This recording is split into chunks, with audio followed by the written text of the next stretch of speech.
Hey everybody, Zee Garcia here, and today we're going to be attempting to become Aztec High Priest by carving beautiful feathered snakes, also known as Coatl.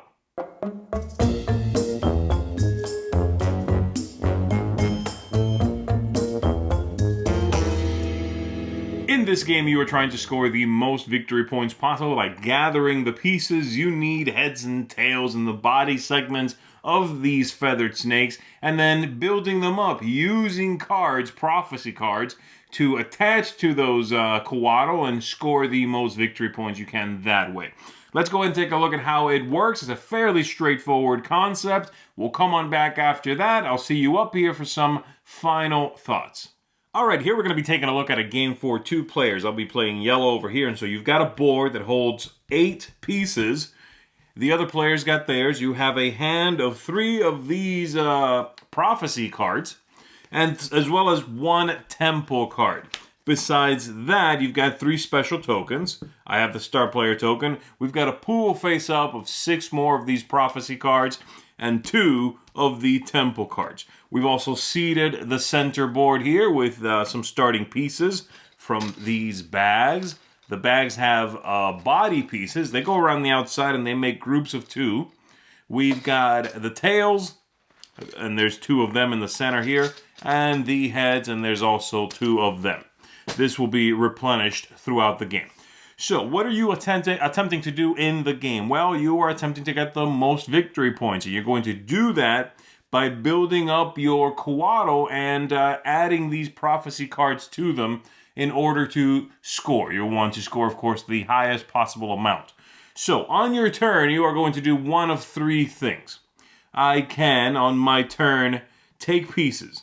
Go over here, I pick one spot, and I take the pieces. If I take one of these from the inside, I just take it, and I put it in one of my spots here. If I go to one of the outside spaces, I have to take both. I have to have room for it, and I will store both of those. This is not immediately replenished. It will only be replenished when either the inside is gone, meaning all 4 of these pieces, or the entirety of the outside is gone. When that happens, we replenish everything, okay? So that's the first option, take parts. Second option, I can go over here and take more prophecy cards. I have a hand limit, so I have to be mindful of that, but I can take as many as I want to as long as I respect the hand limit. And I can take them from the face-up display, or I could draw from the top of the deck. Once I'm done taking as many of these as I want to, I will replenish the display. So that's my second option. Third and final option, actually build your Coatls. And you can start working on those. You can be going on a couple of them at a time even. You can have 2 incomplete ones going at the same time. Now, these cards in your hand, you begin with 3, like I said, and there's more out here. Well, they're going to help you to decide what it is you want to go for. And they have various different ways in which they score. So, for example, let's take a look at a couple of them. Here we've got this one that says, if I've got in my pattern 2 blue pieces, followed by 2 yellow pieces, that Coatl that I assigned this card to is going to score 4 victory points. It says so right here, 1 time, 4 victory points. So I need that pattern, and they do show you directions. So this is the front of the Coatl, this is the back. These colors could include the head and the tail. That's fine. So it could be blue head, a blue body, 2 yellow bodies, and then a tail of any color. That would qualify, okay? So that's one option. Here I've got another one, which is a slightly different kind of card. This one shows simply a red piece at the bottom. And it lets me know that depending on how many red pieces I've got, I'm going to score. So if I have 3 red pieces, I'm only going to get 2 points for that. But if I manage to get all the way up to 6 red pieces, I'll be scoring 5 for it. And again, this includes everything, the heads and the tails for that. So, all right, that's what I'm holding. I've also got this one here for a yellow, red. So my first turn is going to be to take these. I'll bank those, then my opponent's going to go. They're going to take that, let's say. Comes back around to me. I am going to take that one. And you just take the 1 piece there. They're going to go. They'll bank this.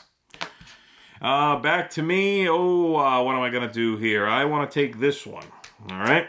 And then they're going to take some cards. They like the way some of these look. So they've got now this yellow-black. So they might try for something like this. So they're going to take that card. And then they're going to take that card. They're at their max now, so they replenish a couple of them. Comes back around to me, and I am going to, I'm going to try to build them. All right, so I'll start working. I can work, again, on 2 at a time. And I can do this however I want to, as long as everything's connected. I don't have to begin from the head and work my way back. I can begin in the middle somewhere and grow both ways. It doesn't matter. So, as soon as I have something that qualifies for a card, I can play that card on it. And each Coatl will have at most 4 of these prophecy cards. So I've got one going here. I'm going to put this card on it with the red pieces. Okay, there's at least 3. So I'm guaranteed at least 2 points as long as I finish this Coatl. And then for the other stuff here, maybe what I want to do instead is I want to alternate like this, to see if I can maybe try for this other piece. So let's say maybe I already had taken that, and I'm going to do that instead. I'm going to build all of that. Then I can play both of these and leave them face up there as part of that construction, as part of that Coatl.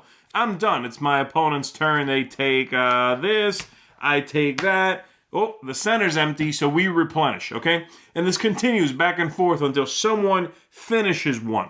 So let me go ahead and jump up forward here and say that I'm gonna go ahead and finish that one and show you how scoring works. All right, so here I've got my Coatl. It's complete, and I've got the 2 cards I assigned to it previously. Again, I could have up to 4 of these. But let's say I only had these 2 that worked for me. I didn't want to keep finding the other ones. I'm going with this. Now, when I score one of these, I'm going to score every card I assign to it, and I may also score one of these temple cards. There are 2 face up, and I begin with 1. Okay? So, I'm going to assign, I already had assigned it this one. That gets me 5 points. I, again, make sure that the pattern is there. Confirm that with the other players. This one, it's for red pieces. 1, 2, 3 pieces. It's going to be 2 points. And then this card here, every one of these temple cards has 2 conditions. So the top one says, as many red pieces as green pieces. Clearly, I don't have that. The bottom one says, it must be 6 long, exactly. 1, 2, 3, 4, 5, 6. I do qualify for that. And then this one, no black pieces, as many as blue as red. Don't qualify for that. Though I could take it and, again, qualify for the top one. But let's say I want to take this one here. Now, if I qualify for both things, I'm going to get 7 points. But if I only qualify for one, it's 3. That's okay. I'm going to get 3 points for this. So this I flip face down. Both of these are going to score at the end. And then I can put this whole thing, which does do that. I'm going to put him over here with his cards. I flip over a new one of these. And that is it. That's my turn. Would be to add to that and complete it, okay? That was the same turn. And then it's my opponent's go, and I can keep working on a different one. Now, you're going to play until someone completes 3 of these. 3 Coatls. At that point, we finish out the round. Players take some final actions. And then we will flip this over and score up our victory points. You're going to pick any one of these pieces you want to represent you. And then you'll go through. So, okay, for this card, 2 points. For this one, 5 points. For this other thing, another 3. Like that. Until the game, until you've got it figured out. And then your highest score, of course, is the winner of the game. A couple final things I want to show you. I want to show you some of the variety you're going to find in here. And I want to talk about these 3 special tokens. Let's start with that. It's very straightforward. You begin with 3 of these. And these can be their own actions on your turn. You can choose to, instead of doing one of the 3 things I discussed, trigger one of these and discard it, okay? This one lets you go into the bag and take any one piece or pieces you want, 1 or 2. If you want a head or a tail, you get just 1. If you're okay with body parts, you can take 2. But you take anything you want to. You have to have the space, but anything you want. This one here is going to allow you to get rid of all these cards, replenish the display, and then discard as many as you want from your hand and bring yourself back up to 5 if you so choose. And then lastly, this one here lets you take one of these cards and put it into your hand so that it's not open to anybody else. It's just yours. That's the only time you would replenish the one you began with. By the way, if you use this one, you just don't hold one. You just use the ones out here, unless you trigger this. So there you go. Now these cards, let's take a look at it. Again, some of them have how many times you can do it. So this one says if you accomplish this once, 2 points, twice, 6 points. It expects you to have green, any number of yellow, and then green again. If you do that, you can score it. We've got this one here, once or twice again, 2 yellow pieces with no yellow around those 2 pieces. Let's see. Let's find a few other ones. You've seen that. Specific patterns. And after, you've seen a few of these, everything is very easy to recognize. This one here, you do have to watch out for because the pattern reverses, so it's black-blue. Anything. If it's white like that, it means anything. And then later on, blue-black. All right? And if you manage to do that, you can only do it once, but it's 4 points, and so on. There you go, everybody. I think that should be that should give you a good idea of what it is you are going for in the game. Let's go ahead and go back up top. Let me tell you what I think of it. That is Coatl, and I have to say right away I was captivated by this cover.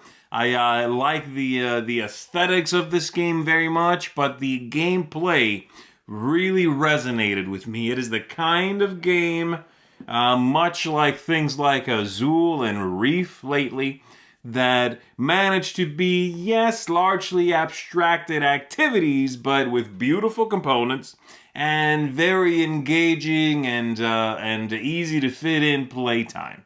This stands shoulder to shoulder with those kinds of games and does not suffer at all from the comparison, in my opinion. Let's go ahead and get into it, all right? Let's start with the theme, which I think is the weakest part of Coatl, much like games such as Reef and Azul. The theme is just sort of an excuse for really attractive bits. This game does that, but the theme is not captivating. It doesn't get in the way of teaching, okay? You're just not going to use it to teach. It's merely window dressing. The aesthetics here are fantastic. Card quality is great, nice linen finished cards. They shuffle very well. The plastic components, fantastic. Symbology is very simple and easy to use, so I like that. I like that it doesn't get, it's not annoying having to figure out, wait, what does that combination on that card mean? There's a few of them. They're really easy to understand. I like the fact that they took the trouble to include a little... little things like this just make me happy. Like these cards, they show you what the pattern is down here, but also along the side, so that if you're holding a handful of these cards and you splay them out like this, you can still see what each one requires. You see that? I like that. Those are just usability touches that let me know, hey, somebody thought about this stuff. Somebody took the trouble to play test, to notice that, and do something about it, make a change about it. So I like the aesthetics very much. Replay value here is great. Which cards come up are going to be different. The order in which the pieces come up are going to be different. Even besides that, though, just playing the game is very engaging. There's a real... potato chip, popcorny vibe to this game in which once you are done, the game is short enough, and you just make 3 Coatls in the game, so you're almost raring to go again, and I like that very much. So really good replay value here. Game arc is really interesting. It's very different, and I think it might put people off the first time they play it too, because there is a push-pull nature to the way the game works. You are working on these snakes. You want to assign 4 cards to each, and you want to make sure that those 4 are the absolute best cards you can put on it, right? If you do that, you are falling behind the group. Because when someone gets to 3 and they finish their final one, then there is, you have 1 or 2 more actions and the game is over. If you don't complete your 3rd Coatl, you don't score it at all. That's a big hit. So you will learn, like after your first game, you might walk away feeling burnt by the game, is what I'm saying, okay? If you do, try it again. You will realize that you just didn't see the end game coming. It snuck up on you. You weren't paying attention. And you maybe want to now, going into the final third of the game, make sure you have a tail and a head in reserve, right? Just be ready for the end game coming. And I find it very interesting. That, like I said, that idea of push and pull. How long do I want to take on this versus I need to finish and put pressure on my opponents. I need to be, where the game sort of lies, the length of the game. I want to be leading. I want to be the one setting the pace. You got to find a good balance between those two things. I think this game does, and I think the players are going to really enjoy that once you've played this game a few times. I know I do. Ease of play here. It's very good. The 3 actions you get are very open-ended. They're kind of nicely open-ended, except for, grabbing a thing from the center. You just take one grouping. That's it. But taking cards, take as many as you want, whichever ones you want, to your hand limit, of course. That's neat. It's very open-ended. Building, you can, as long as you're only working on at most 2 of the Coatl snakes, you can do whatever you want. So I like that, and it's very straightforward. Quick turns, easy to play, not a lot of downtime. I like that. Lastly, tactics, strategy, luck. There's a little bit of luck with the card flips, but there are 6 of them face up, okay? And you do have a one-time opportunity in the game to get rid of them all, reveal a whole other 6, and you can still draw from the top. I find the luck here is not any more pronounced than in other games of this type. It doesn't bother me, is what I'm saying. You adapt to it, right? You draft to it, you adapt, and they give you a couple of sort of pressure release valves to help with that. The color you want is just not coming up. Okay, one time you can go fishing in the bag, get what you want. Cards are not coming up, one time you can get rid of all that. They keep taking your gold away, for your temple. Well, one time you can just bank one and use it later. I really like that, and I like the balance between the temple cards being open information, meaning people are trying to go for them, versus that fight of that timing versus, oh man, I want to make the snake really long and fulfill a bunch of stuff. Yeah, but if you do that, you might not get one of these temple cards. So again, push and pull there. Overall, I gotta say, I think the game is really exciting. It's beautiful. It's vibrant. It's fun. There's not a lot of bad I can say about this one.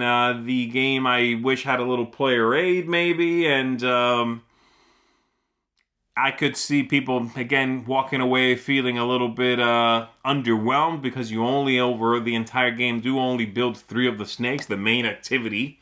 In the game, you're only doing 3 times, technically, right? But for me, I thought it was super fun and engaging, and I put it shoulder to shoulder, like I said, with some of these heavy hitters like Azul these days. So there you go. Coatl for me gets a 9 out of 10, which means a seal of excellence. And I definitely recommend, if you enjoy those family weight games, you love the beautiful bits, nice chunky pieces, all of that stuff. If you love that stuff, I think you're going to enjoy this one as well. This one should be part of that conversation. I fear it might not be, but I think it should be. So there you go, everybody. Thanks for checking this out with me. I appreciate you watching. Go pick yourself up a copy of this, and I'm going to see you on the next one.